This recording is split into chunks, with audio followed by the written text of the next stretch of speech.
Então, Paulo, aqui no capítulo 13, né, ele está dizendo aqui: você está lutando uma batalha que não é sua, é de Deus, é decreto de Deus. Irmão, mas como fazer então? A palavra de Deus nos ensina: devemos cumprir todas as obrigações com o Estado, mas não importa qual a teoria política se processe. Independente se o cristão é de direita ou esquerda, ele deve respeitar as autoridades instituídas por Deus. Ninguém, irmãos, Deus é responsável pelo levantamento e ascensão dos líderes, como também por suas quedas. Vindo aí, acabamos de ver isso no texto. E Paulo, em 1 Timóteo 2, nos orienta a fazer orações pelos reis, governantes, para que tenhamos uma vida quieta e sossegada e em toda piedade e honestidade. Foi o que falou o irmão daí. Primeiro ponto que eu quero deixar com vocês. Irmão, mesmo que não esteja explícito, claro na Bíblia, nós podemos colocar 3 pontos aqui. Primeiro, a Bíblia não apoia um regime específico de governo, mas rejeita qualquer tipo de caos, confusão, desrespeito. Cristão não pode participar de quebra-quebra, não, meu irmão. A Bíblia não apoia um regime específico de governo, mas rejeita qualquer tipo de caos. 2.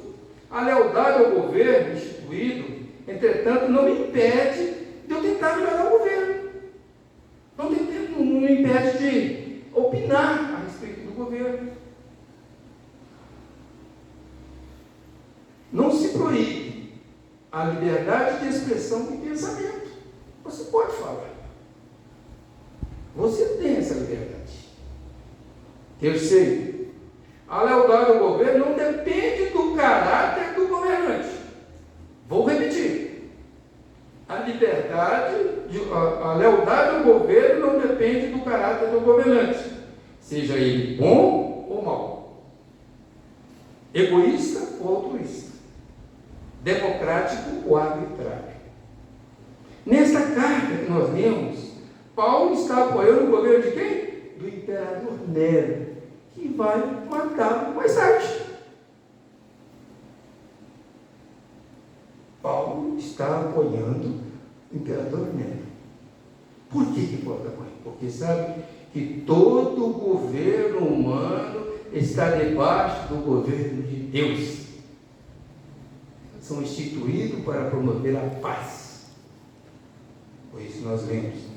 Agora, 4º ponto. A lealdade ao governo só não pode levar à quebra da consciência cristã. Isso não pode. Quando chegar nesse local, nessa hora, aqui vale o que o apóstolo Pedro disse: importa antes obedecerá do que aos homens. Então nós aprendemos aqui hoje que entre nós, os cristãos, além de, como a irmã falou, além de ter na escola bíblica fé, crer em Deus, nós temos que nos relacionar através do amor. Temos que perdoar uns aos outros. Mas, irmãos, a Bíblia nos ajuda a entender. Aprendemos aqui hoje, tirando a consciência cristã, nós temos que apoiar o governo, porque ele é colocado por Deus, e Deus coloca e Deus tira. Amém, irmãos? Segundo tópico: Deus não se deixa escarnecer e nem se ridicularizar. Né, Daniel? A Maria foi para lá, ficou chapadinho, né, Daniel? Chapadinho, como o Daniel disse, né? E falou: ó, trazem os utensílios da casa do Senhor. Aquele homem, gente, já tinha dado várias festas, creio eu, que já tinha dado várias festas, como aquela. Ele era um um corregente. O pai dele, o Nabonido, que era o rei. Mas na ausência do pai, ele era o rei. Por isso, Daniel seria o terceiro no reino. Correto? Então, irmãos, então já tem dado alguma festa daquele tipo? Eu tinha. Mas agora manda buscar os utensílios sagrados que foi tirado do templo da casa de Deus. Beberam vinho, ele e os seus grandes, mulheres, concubinas, deram louvores a Deus de ouro, de prata, de cobre, de ferro e de madeira e de pedra. Mas, irmãos, não deu louvor ao Senhor, o Deus verdadeiro.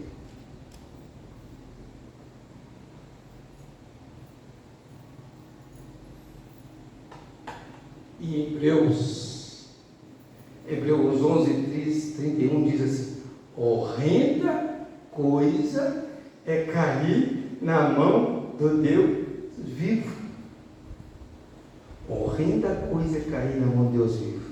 Imagina esse homem, viveu o terror, viu a cores. O rei começou a tremer da cabeça aos pés. Imagina naquela época não tinha tecnologia, hoje nós temos data show. Ela pode colocar, e aí parece uma mão escrevendo aqui.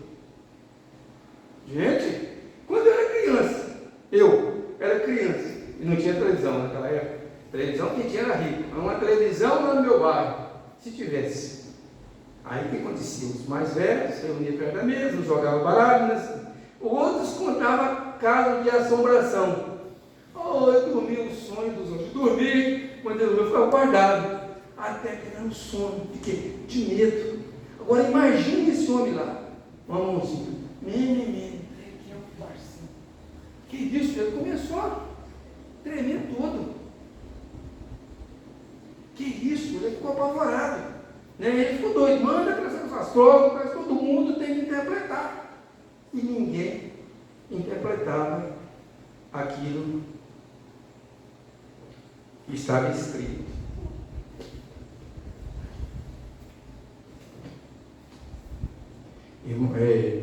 O medo era muito grande, né?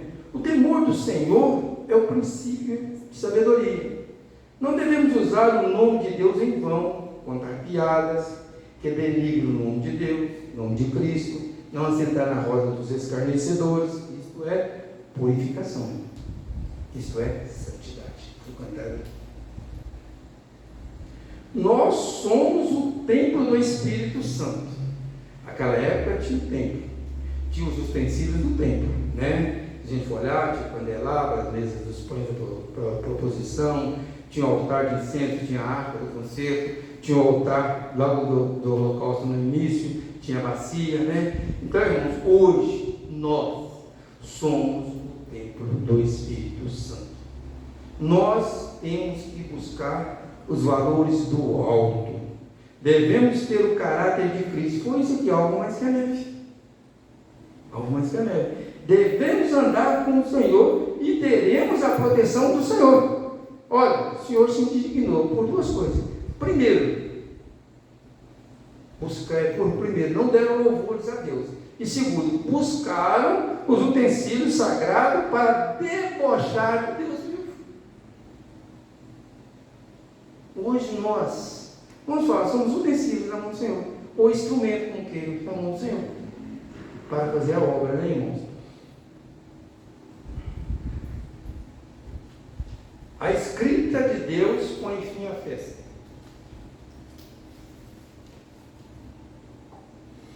Nabucodonosor ficou 7 anos ali, até reconhecer quem era o verdadeiro Deus.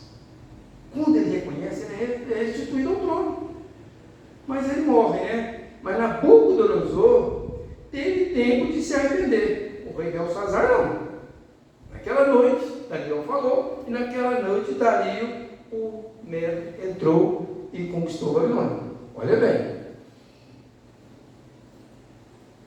Estava escrito na parede: Mene, contou, Tekel, pesado, Parsim, dividido. E não conseguiam interpretar. Atordoado, o rei chamou os astrólogos, os sábios do reino, e eles não puderam interpretar o que estava escrito. Foi o que nós lemos. A rainha entra e fala sobre Daniel. Quer ver que a rainha fala sobre Daniel? coisa linda que a rainha fala a Daniel. Versículo 11 e 12.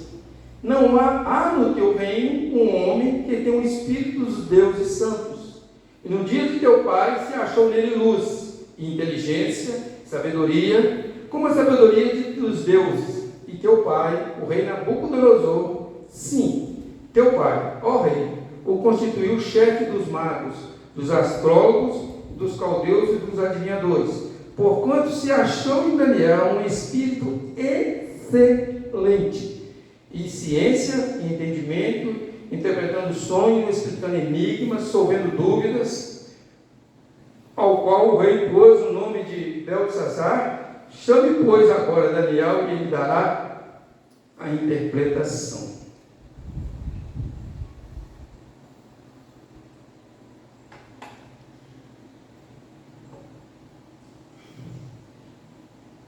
A rainha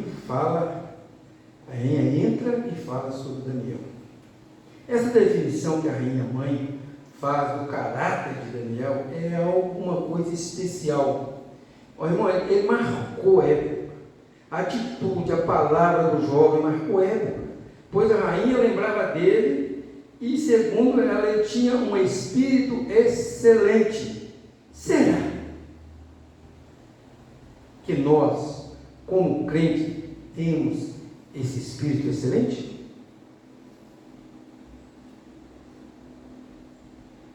Não vamos pensar só sobre o natural, sobre o sobrenatural aqui de Daniel, que ele tinha, traduzia sonhos, revelações, sonhos, essas coisas. Vamos olhar que esse espírito excelente é aquele que transmite o que foi dito na escola bíblica dominical. Ao seu redor, sentimento de paz. Sentimento de paz. Para você ter a paz com o teu irmão, você tem que ter paz com Deus, consigo mesmo, para depois ter com o seu irmão. Senão não consegue, não. Sentimento de paz, sentimento de amor, segurança, santidade. Isso é um espírito excelente. Vou repetir: paz, amor, segurança e santidade. Isso é que o jovem Daniel, o profeta Daniel, transmitia aos que estavam ao seu redor, né? Deus estava presente em Daniel. Para Daniel, o viver e o morrer era para o Senhor. Se vivemos, é para o Senhor; se morremos, é para o Senhor. E Daniel agora traduz a escrita. Ele diz: Mene, contou Deus o teu reino e acabou. Tekel, pesaste foste na balança e encontraram em falta. Falando para Beltesazar. Parsim, dividido foi o teu reino, e deu aos medos e persas. Conta essa história que naquela noite o rei Dario do Medos e Persas invadiu e tomou o reino de Babilônia. E a palavra que diz que naquela noite morreu Beltesazar. Agora, só para terminar, uma reflexãozinha para nós.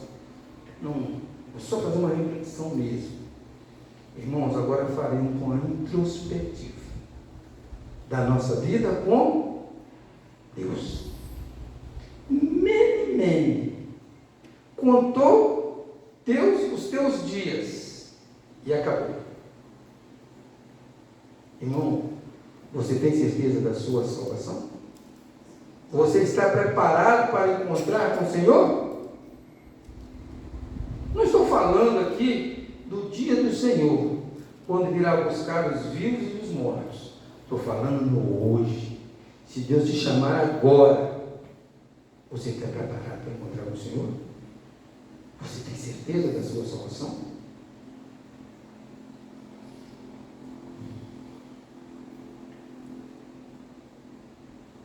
Tekel, pesado foste na balança. Não vou falar aqui do homem natural, porque o homem natural não discerne as coisas espirituais. Estou falando aqui dos crentes. Que tipo de crente temos sido? Carnal ou espiritual? Nós estudamos na escola bíblica, um dia eu falei sobre o fundamento nosso é Cristo, não é isso?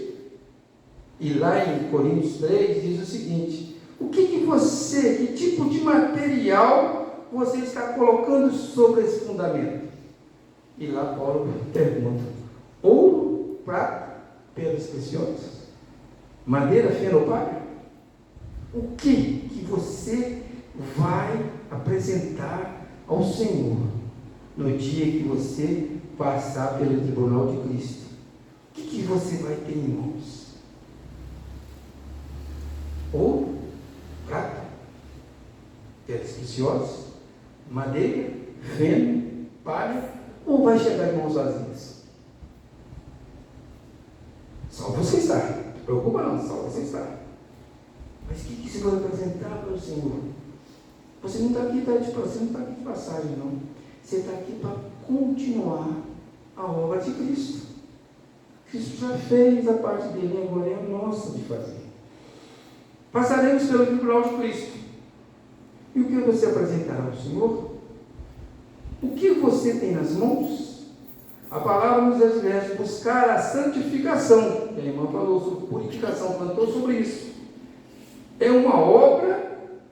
O que é a santificação? É uma obra do Espírito Santo com a sua cooperação.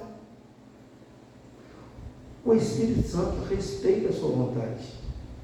Você é salvo, é selado pela salvação, que é um ato de Cristo. Por isso não temos mérito nela, então você está salvo. Mas a palavra nos ajuda e nos manda buscar a santificação, a buscar os valores do alto. Porque é o seguinte: quando você está buscando os valores do alto, você será um crente espiritual. Mas quando você é raso, nem lê a palavra, não ora, não busca entender, você está salvo, mas você é um crente carnal. Passaremos diante do trono branco, não para condenação, mas para galardão, para ser presenteado. Obras feitas não por obrigação, irmãos. Obras feitas por amor. Quando fala hoje na escola bíblica, amor, fé e amor. Então passaremos, não porque eu fizer por obrigação, mas se as suas obras queimar, você entrará no céu cheirando a fumaça. Mas vai entrar. Pode ficar tranquilo que você vai entrar no céu cheirando a fumaça. Por causa do sacrifício de Cristo. E onde eu baseio isso? Tirando Coríntios 3:1, diz lá em Romanos 8:1. Portanto, agora já não há condenação para os que estão em Cristo Jesus. Então, irmão, salvo você está. Parte 5. Terminando. Dividindo os seus bens com seus herdeiros. Dividir foi o rendendo. Então, agora está dividindo os seus bens com seus herdeiros. O que você tem valorizado mais? O eterno ou o efêmero? Vou simplificar. O que você tem valorizado mais? O eterno ou o passageiro? Mateus 6, 19 e 20 diz: a palavra nos orienta a juntar tesouros, não a juntar tesouros perecíveis, mas a juntar tesouros imperecíveis. O que você vai deixar para os seus filhos? Bens materiais ou valores espirituais? Ou os dois? O que nós temos deixado para os nossos filhos? Valores materiais? Valores espirituais ou os dois? Porque não é pecado se Deus abençoar. Mas você não pode pôr o coração no passageiro. Obrigado, que Deus nos abençoe. A palavra está com o irmão aí.